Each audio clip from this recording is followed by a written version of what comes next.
If you told me when I was 18 that I'm never going to leave this town, I would say, I don't know about that. I was hoping that we would, grow. When we first opened up, there was 10 stools. When he called me up, he said, Bob, I want to let you know that you've been inducted to the 50th class, 2023, to the Athletic Hall of Fame. I said, you think D'Angelo's telling his friends, going, hey, I'm going in with Bob Rotanz. Can you believe that? Like, who the hell is Bob Rotanz?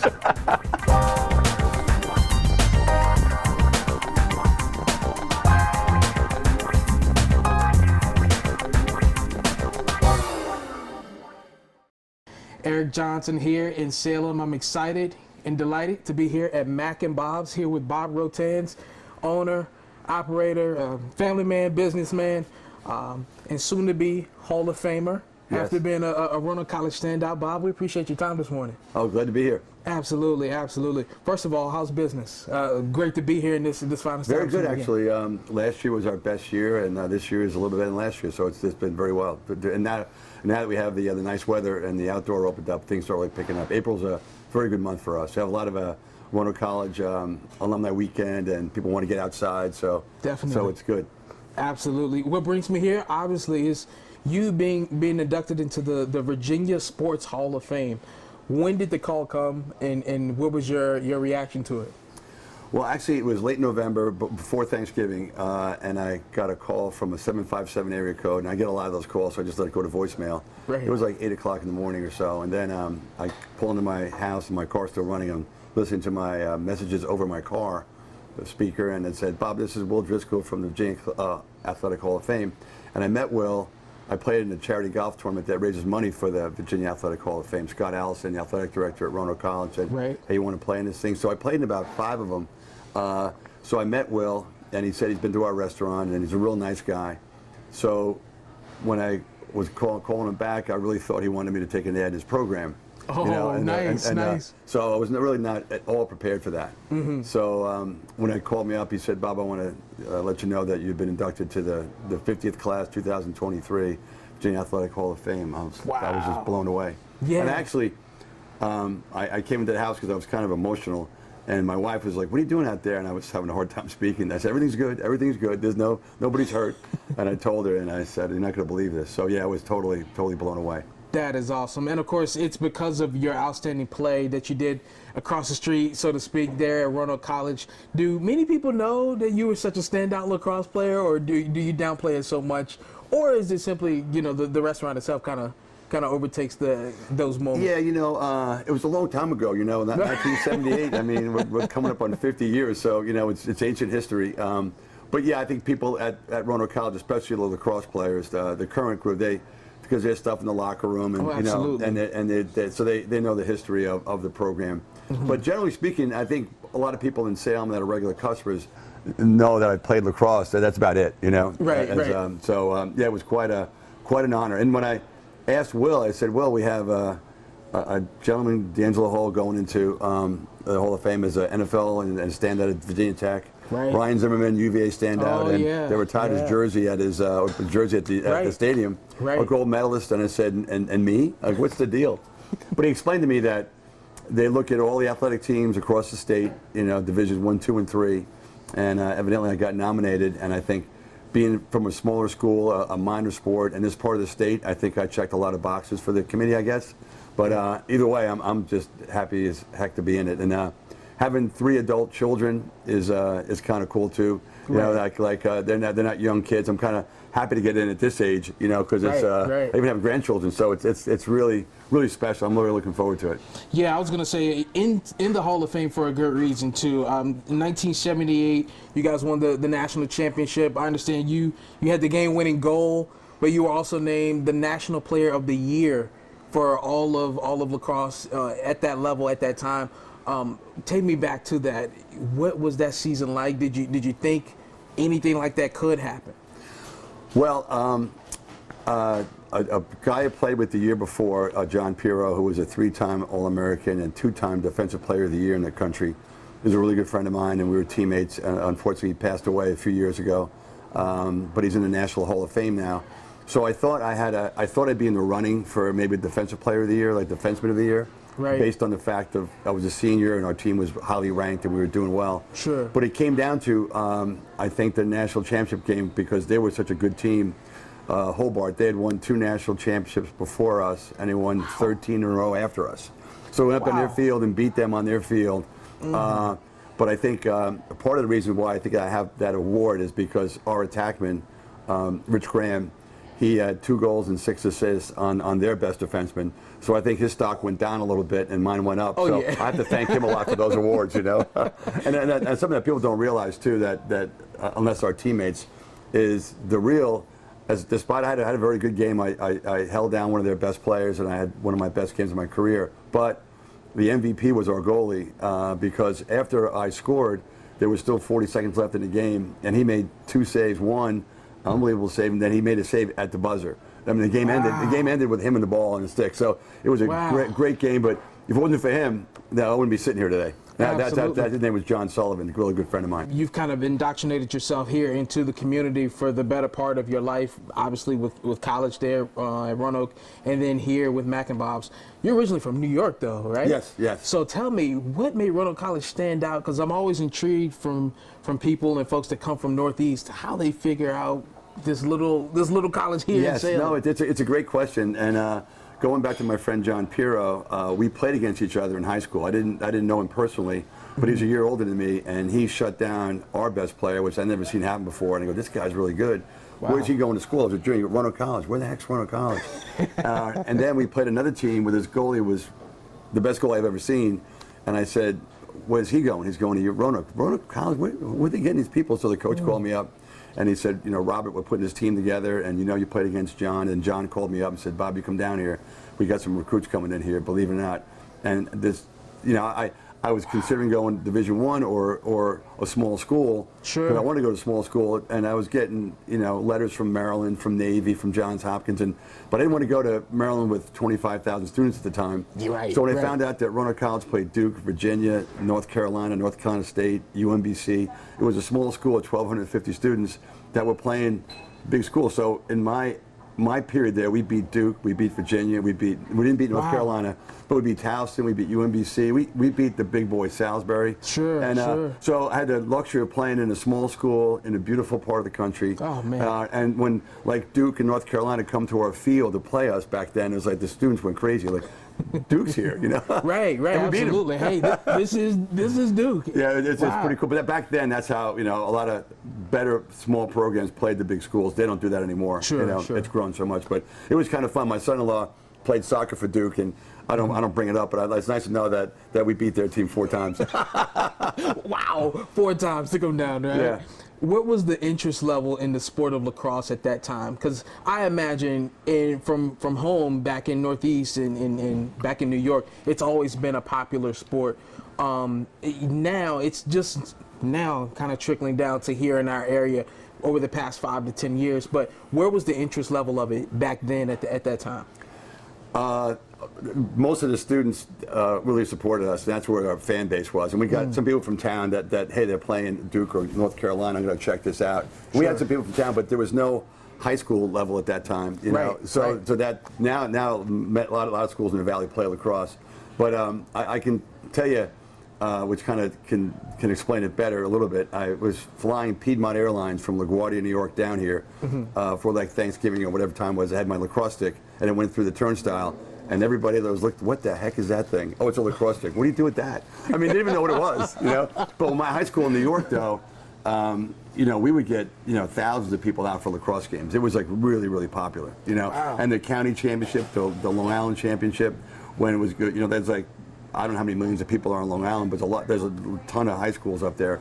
So at the time, it was a pretty big deal. But it was like almost comparable to like Salem football, you know. It was like it was like that big. So it was kind of surprising when it wasn't as popular down here. But I knew that going into it. But the thing that was kind of nice that I actually wanted to play the national championship at Hobart because they went to the highest seed, and they were 1 and we were 2. But there were thousands, I think 9,000 people there, and they really know lacrosse.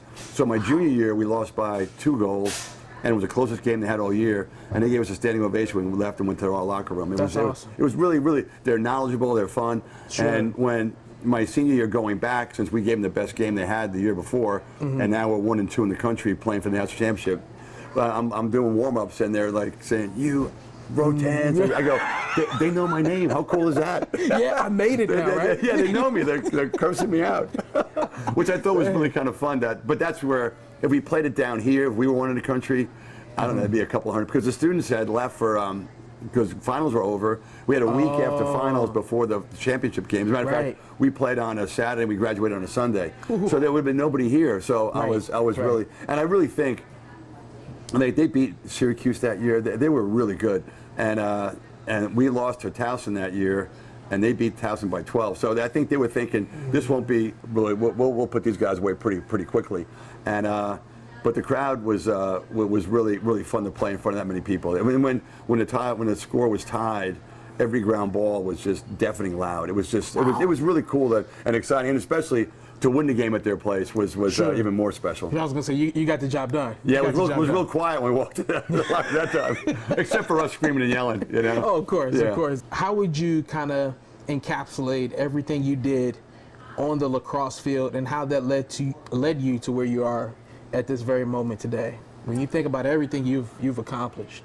Well, I think the main reason why I stayed in Salem, I wasn't sure what I was going to do when I graduated, but I met my wife, who was a freshman at the time, and she was still in school, and I said, I'm going to stay around here until she graduates. So I really felt a strong attraction. We felt like this was it, and I'm really glad I did, because I had an opportunity to go coach at Delaware as an assistant coach and get my MBA. That was an option for me, but I said, no, I'm staying here. I love Salem. I love Wendy, and I don't want to come back for them that weekend and say, what did you do? You know. Yeah, so while she was in school, I opened the place up with my fellow teammate Mac, who only lasted 3 months. And now my current partner Joe is also a teammate. He's been here for 42 and a half out of 43 years. You know. Right. And he's a teammate. We just decided to stay in town and make Salem our home. She got a degree in education and was a teacher for 7 years before we had our first child, and then she decided to work for the company. So yeah, just if you told me when I was 18 that I'm never going to leave this town, I would have said, I don't know about that. And my wife and I rented a place on Broad Street, which is a block from the campus. Now we have a house on Broad Street, and I can see the school from here and from my house. So I've been in a 4-block area for almost 50 years. Yeah, I mean, it's crazy, but I love it. I love this town. I love the whole valley. It's a great place to live. I was going to say, so much has transpired within those 50 years of being able to see literally all 4 spots of where you've been. So that's great to hear. You opened up this place, as you mentioned, 43 years ago. Did you think it would be this big or expand to what it is truly today? Not to this stage, you know, not to where I was hoping that we would, you know, grow. When we first opened up, there was 10 stools. Then we had, then I moved down here. As a matter of fact, right up there was our front door before the upstairs. So we had 36 seats. I thought we got to 120. That's pretty good. And then we put this addition on. We went to 240, and then we put another 100 outside to 340. I didn't think it'd be this big, but it's been a great. And I think the fact that we did it in stages, not because we didn't have the money, first of all, to do it any earlier, but we kind of grew with the business as we got better. And the drinking age changed in '86, and that was a big impetus to change directions. You know, because there's no more college bar. You know, we had to start serving the community, and that was the best thing we ever did. And it's a much, it's easier, more fun.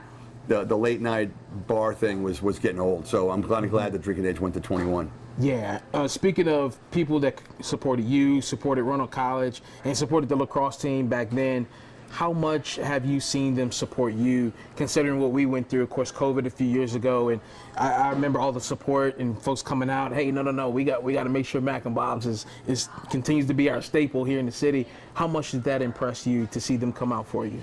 Oh, I really can't put it in words. And my wife, you know, when we were going through the class action suit, we were being sued personally. We didn't know where we were going to be financially. Well, I'm in my 60s at the time, early 60s, and on occasion, my wife, which I can just see, she was tearing up and just thinking about it.